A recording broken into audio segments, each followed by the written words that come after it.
আমাদের এই ব্রাজিলের জার্সিতে ঘামের দাগ আছে, রক্তের দাগ আছে, কাদার দাগ আছে, কিন্তু কোনো কলঙ্কের দাগ নাই। আসলেই কি তাই? रुको जरा सबर करो। বেশি দূরে যাব না, সালটা 1995, ব্রাজিল ভার্সেস আর্জেন্টিনার ফুটবল ম্যাচ। চমৎকার একটি ক্রসে গোল দেন ব্রাজিলের তুলিও মার্ভেলিয়া। বাট এই জায়গায় ব্রাজিলিয়ান প্লেয়ারটা বলটা রিসিভ করছে কিভাবে? আরো দুইবার দেখেন।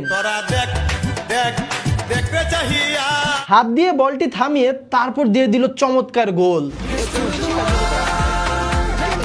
গোল হওয়ার সাথে সাথেই কিন্তু আর্জেন্টিনার প্লেয়াররা তেড়ে যায় রেফারির দিকে হ্যান্ডবলের নোটিশ দেওয়ার জন্য, কিন্তু রেফারি হ্যান্ডবলে কোনো পাত্তা না দিয়ে উল্টা আরো সাফাই গাইল যে ব্রাজিলিয়ান প্লেয়ার তার বুকের মাধ্যমে বলটা রিসিভ করছে। अच्छा है मैं अंधा हूँ। এখন কিন্তু রেফারি অনেক ভালো, সবকিছু fair. Happy, very happy. No cheating. No cheating. আর হাত দিয়ে তো গোল দেয় শুধুমাত্র ম্যারাডোনা। যাই হোক, এই গোলটির কারণে সেই 1995 সালের ম্যাচটিতে ব্রাজিল জিতে যায়, কারণ ব্রাজিলের জার্সিতে কোনো কলঙ্কের দাগ নাই। হ্যান্ডবলের মাধ্যমে গোল দেওয়ার ইতিহাস আরো অনেক আছে, সেই মান্দা তামলে যাইতে হবে না। 2010 সালের কথা, ব্রাজিল বনাম ivory কোস্টের match.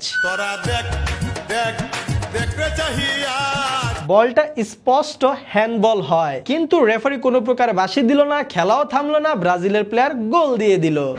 That's got to be handball. That's got to be handball. Ivory কোস্টের প্লেয়াররা হ্যান্ডবলের আপিল করলো, কিন্তু রেফারি হাসতে হাসতে চলে গেল, কারণ রেফারি একদমই ভালো আর একদমই fair. Happy, very happy. No cheating. No cheating. এবার আসি ব্রাজিলের 2002 সালের বিশ্বকাপ জয়ের আমল নামায়। নকআউট স্টেজের খেলা, ব্রাজিল বনাম বেলজিয়াম, স্কোর কিন্তু 0-0। এমন সময় একটি ক্রস থেকে চমৎকার একটি হেডে গোল দিয়েছিল বেলজিয়ামের প্লেয়ার, কিন্তু সাথে সাথেই রেফারি এই গোলটি বাতিল করে দেয়, কারণ রেফারির কথা হচ্ছে বেলজিয়ামের প্লেয়ারটা হেড দেওয়ার সময় ব্রাজিলিয়ান প্লেয়ার সাথে তার ধাক্কা লাগে। জাস্ট ফাউলের নমুনাটা দেখেন। মাথায় নষ্ট মামা। মাথা নষ্ট ফাউল আর গোলটি বাতিল, আর এই গোল বাতিল করে দেওয়ায় জিতে যায় ব্রাজিল। আমার মায়াবতী দিচ্ছে, এ ভাইস্তা আমার মায়াবতী দিচ্ছে।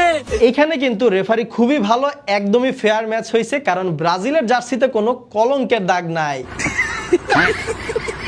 আবার বলি 2002 সালের বিশ্বকাপের কথা, ব্রাজিল বনাম তুর্কি ম্যাচ। খেলা কিন্তু 1-1 সমতায় আছে, খেলার 85 মিনিট হয়ে গেছে। এমন সময় ব্রাজিল একটি অ্যাটাক দিল, আর তুর্কির ডিফেন্ডার ব্রাজিলের প্লেয়ারের জার্সি ধরে টান দিচ্ছে, কিন্তু কোথায়? ডি বক্সের বাহিরে। ব্রাজিলের প্লেয়ার ডি বক্সের বাহিরে ফাউল হলো, কিন্তু রেফারি দিয়ে দিল পেনাল্টি। ওই ম্যাচের কমেন্ট্রি লাইভ খেলা দেখার সময় কি বলতেছিল চলেন একটু শুনি। But should it really be penalty? মানে ধারাভাষ্যকার নিজে পর্যন্ত মদনা হয়ে গেছে রেফারির ডিসিশন দেখে। সে আরো কি বলে শুনেন। সে নিজেও বলতেছে যে ডি বক্সের বাহিরে ফাউলটা মনে হয় করা হয়েছে, কিন্তু তারপরেও দেওয়া হয়েছে পেনাল্টি, কারণ খেলা হচ্ছে একদমই ফেয়ার আর রেফারি খুবই ভালো। ফুটবলকে কলঙ্কিত করার জন্য যা কিছু করা প্রয়োজন সবকিছুই করা হলো।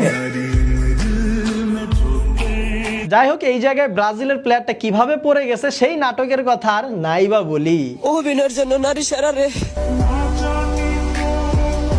মোট কথা ভাই, 2002 সালের খেলা ছিল এভরিথিং ওকে, সবকিছু ফেয়ার, নো চিটিং, কারণ ব্রাজিলের জার্সিতে কোনো কলঙ্কের দাগ নাই। नो फेर रेफरी नो फेर। জাস্ট 1 ঘন্টার রিসার্চ করে এত আমল নামা পেয়ে গেছি, তাহলে চিন্তা করেন ইতিহাস লারা দিলে আর কি কি বের হয়ে আসতে পারে। দেখা হয় নাই চক্ষু মিলিয়া, ঘর হতে শুধু 2 পা ফেলিয়া। এইগুলা মনে হয় সবকিছুই এআই, কারণ ব্রাজিলের জার্সিতে কোনো কলঙ্কের দাগ নাই। ভাগ্যিস 2002 সালের আগে এত পরিমাণের ফেসবুক, ইউটিউব কিংবা এত প্রমাণ রাখার ব্যবস্থা ছিল না, এত প্রচারণাও হইতো না ঠাস ঠুস। যাই হোক ভাই, সবকিছু এআই স্বীকার করে নিলাম, কেউ আবার রাগ করেন না।